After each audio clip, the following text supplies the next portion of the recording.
Di saat Tiongkok menjalankan diplomasi yang independen dan damai untuk meningkatkan kerjasama dan stabilitas regional di kawasan Asia Pasifik, beberapa media Amerika Serikat yang terjebak dalam mentalitas perang dingin menuduh Tiongkok berupaya membangun tatanan regional yang berpusat pada Tiongkok, yang sebenarnya adalah sistem yang dijalankan Amerika Serikat hingga kini.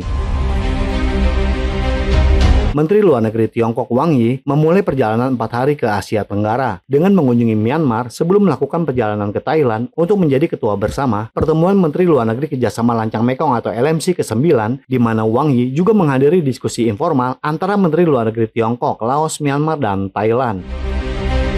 Juru bicara Kementerian Luar Negeri Tiongkok mengumumkan bahwa Sekretaris Jenderal Komite Sentral Partai Komunis Vietnam dan Presiden Vietnam Tho Lam melakukan kunjungan kenegaraan ke Tiongkok dari tanggal 18 hingga tanggal 20 Agustus kemarin. Media Amerika Serikat Voice of America atau VOA mengatakan dalam sebuah berita mengenai langkah diplomatik Tiongkok bahwa Beijing telah menunjukkan ambisinya untuk beroperasi di Asia Tenggara, di mana Beijing ingin membangun tatanan regional yang berpusat pada Tiongkok. Dan seiring berjalannya waktu, Tiongkok ingin menciptakan tatanan yang sejajar dengan Amerika Serikat. Demikian yang dikatakan oleh Voice of America dalam berita versi bahasa Mandarinnya. 我们欢迎观众朋友们在收看我们节目的同时踊跃 习近平为到访的越共总书记、国家主席苏林主持了欢迎仪式，并且举行了长时间的会谈。这是习近平大约3个星期前会见到访的意大利总理以来的首次露面。 Dan di episode hari ini, kita akan membahas bagaimana media Amerika tak henti-hentinya menyebarkan propaganda tentang Tiongkok hanya demi mempertahankan status hegemoni Amerika dan memecah belah hubungan antara Tiongkok dengan negara-negara ASEAN.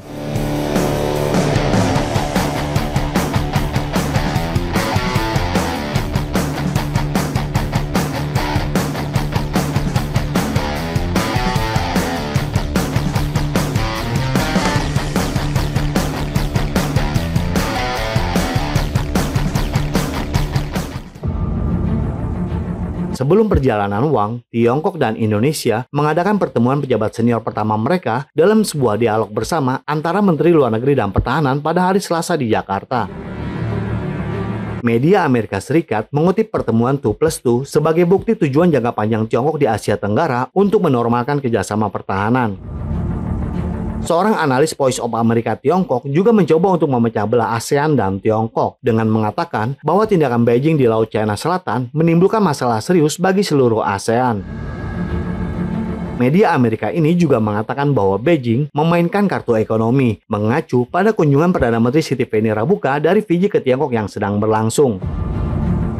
Analis juga mengatakan bahwa Perdana Menteri Siti Veni mencari bantuan pembangunan ekonomi dari Tiongkok. Sementara dalam jangka panjang, Beijing ingin menggunakan posisi politik Fiji di Pasifik Selatan untuk meningkatkan pengaruhnya secara keseluruhan di kawasan tersebut dan mengecualikan negara-negara barat.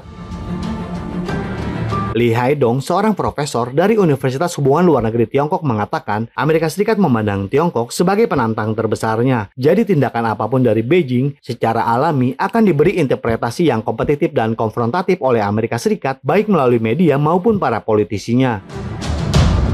Menurut logika Amerika, kawasan manapun di dunia yang memiliki stabilitas berkelanjutan dan kemakmuran bersama, Amerika Serikat pasti akan melihatnya sebagai tantangan bagi dominasinya, termasuk pandangan media Amerika terhadap Tiongkok yang penuh dengan arogansi dan bias. Chen Hong, Direktur Eksekutif Pusat Studi Asia Pasifik di Universitas Normal China Timur mengatakan, Tiongkok adalah penstabil kawasan Asia Pasifik. Itulah sebabnya negara-negara lain juga bersedia bekerjasama dan terlibat dengan Tiongkok. Diplomasi Tiongkok tidak ditujukan untuk mengejar hegemoni, tetapi untuk mempromosikan perdamaian dan kemakmuran. Kerjasama yang saling menguntungkan dan pertukaran normal Tiongkok dengan negara-negara lain di kawasan Asia Pasifik tidak boleh distigmatisasi. Kawasan Asia Pasifik saat ini memiliki ekonomi paling dinamis di dunia, dan dengan mengarang retorika ancaman China, Amerika Serikat bertujuan untuk menghambat momentum kerjasama dan pembangunan regional sehingga dapat memperkuat aliansinya dan mempertahankan hegemoninya. Narasi dari media Amerika bertentangan dengan niat dan logika langkah-langkah Tiongkok, dan terlebih lagi dengan aspirasi dan kepentingan bersama negara-negara di kawasan Asia Pasifik. Setelah pertemuan Menteri Luar Negeri LMC ke-9 yang diadakan di Chiang Mai, Thailand, dirilis sebuah pernyataan bersama tentang pendalaman kerjasama di bidang sumber daya air, udara bersih, dan pemberantasan kejahatan lintas batas. Menurut pernyataan dari Kementerian Luar Negeri Tiongkok, negara-negara Lancang Mekong sangat memuji kemajuan positif yang dicapai dalam mekanisme LMC dan sangat menghargai dukungan Tiongkok untuk sejumlah besar proyek kerjasama praktis melalui dana khusus LMC dan juga telah mempersempit kesenjangan pembangunan regional, mendorong proses integrasi ASEAN dan membawa manfaat bagi masyarakat di semua negara. Tiongkok dan negara-negara Lancang Mekong sepakat untuk memperkuat kerjasama praktis dalam konektivitas, perdagangan dan investasi, inovasi ilmiah dan teknologi, ketahanan pangan, energi, sumber daya air, perubahan iklim, dan pertukaran antar masyarakat. Selama diskusi informal antara Menteri Luar Negeri Tiongkok, Laos, Myanmar, dan Thailand, para Menteri Luar Negeri sepakat untuk memperkuat kerjasama dan koordinasi dengan mengintensifkan upaya untuk memerangi kejahatan lintas batas, seperti penipuan perjudian daring, perdagangan narkoba, dan perdagangan manusia, dan bersama-sama menjaga perdamaian dan stabilitas regional.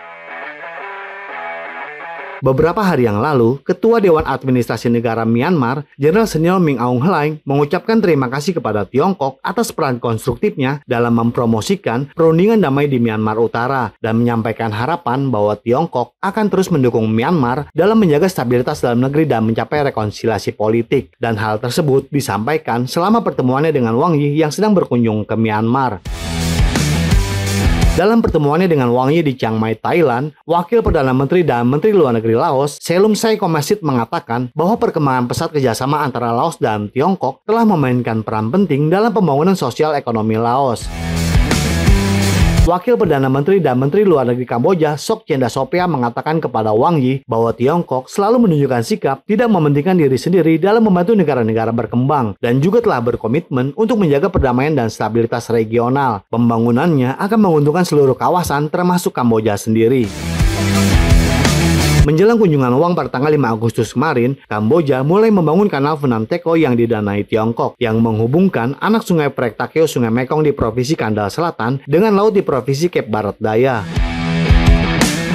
Keinginan Tiongkok yang tulus untuk stabilitas yang langgeng dan kemakmuran bersama di negara-negara tetangganya serta di kawasan Asia Pasifik, Tiongkok secara luas telah diakui oleh negara-negara tetangganya sebagai kontributor dan kekuatan pendukung bagi perdamaian, kemakmuran, dan stabilitas regional. Ide-ide dan tindakan positif Tiongkok yang ditujukan untuk meredakan perselisihan, ketegangan, dan mengatasi politik kekuasaan adalah resep untuk menangani kekacauan dan meredakan krisis, guna memastikan stabilitas yang berkelanjutan. Sementara, sebagian besar konflik dan perang yang sedang berlangsung di dunia, hampir semuanya terkait dengan intervensi intensitas tinggi Amerika Serikat dan obsesinya untuk mempertahankan hegemoninya. Jadi bagaimana menurut Anda? Silakan berikan komentarnya di kolom komentar kami. Terima kasih dan sampai jumpa di episode berikutnya.